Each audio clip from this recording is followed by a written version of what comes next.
हिंदी व्याकरण सर्वनाम भाग 2।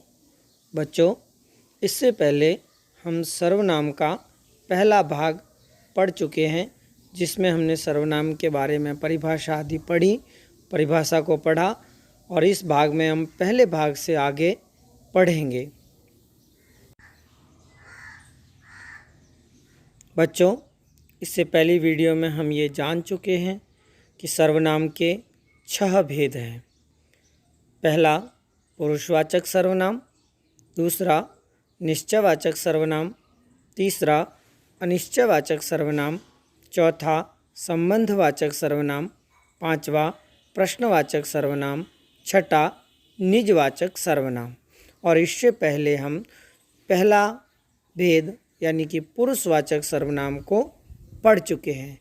इस वीडियो में हम यहाँ से आगे पढ़ेंगे। बच्चों, दूसरा भेद निश्चयवाचक सर्वनाम।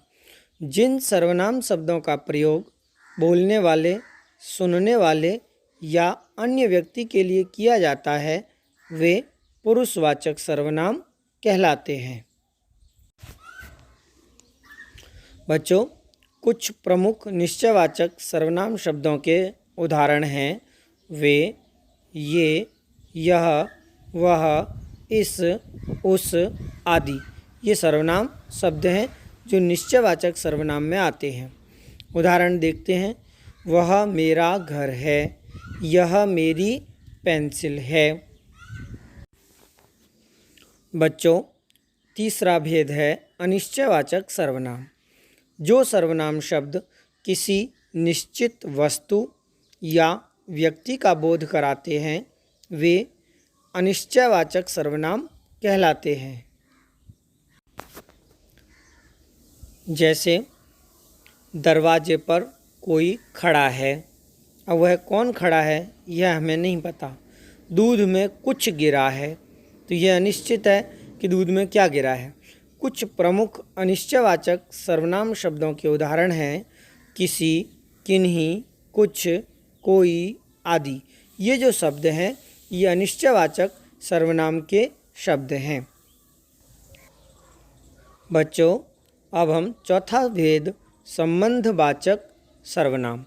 वे सर्वनाम शब्द जो वाक्यों में आए दूसरे संज्ञा या सर्वनाम शब्दों से संबंध बताते हैं, वे संबंधवाचक सर्वनाम कहलाते हैं। बच्चों, जैसे जो करेगा सो भरेगा, जिसे चाहो उसे बुला लो। कुछ प्रमुख संबंधवाचक सर्वनाम शब्दों के उदाहरण हैं जिसने, उसने, जिसका, उसका, जो, सो आदि शब्द।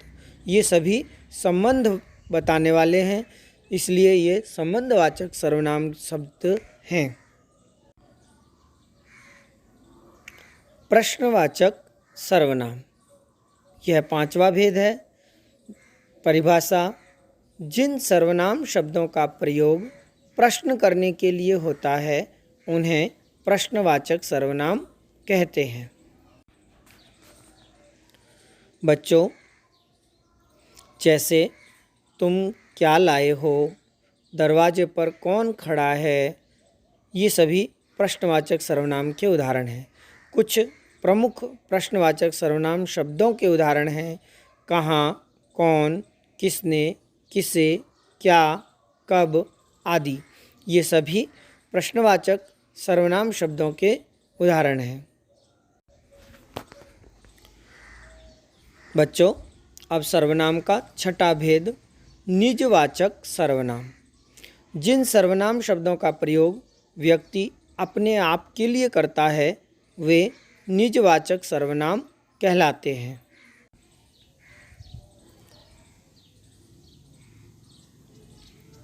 बच्चों, उदाहरण देखते हैं। जैसे मैं खुद ही चला जाऊंगा, हमें अपना काम अपने आप करना चाहिए। तो यहाँ पर हम अपने लिए, निज स्वयं के लिए ये शब्द बोल रहे हैं, तो ये निजवाचक सर्वनाम में आते हैं। कुछ प्रमुख निजवाचक सर्वनाम शब्दों के ये उदाहरण हैं, जैसे अपने आप, स्वयं, खुद आदि शब्द। बच्चों, इस भाग में हमने सर्वनाम के 6 भेद पूरे किए और इस वीडियो को आप बार बार देखें जिससे अच्छी तरह आपको समझ में आ सके, और इसके आगे हम अगली वीडियो में देखेंगे। तब तक के लिए धन्यवाद बच्चों।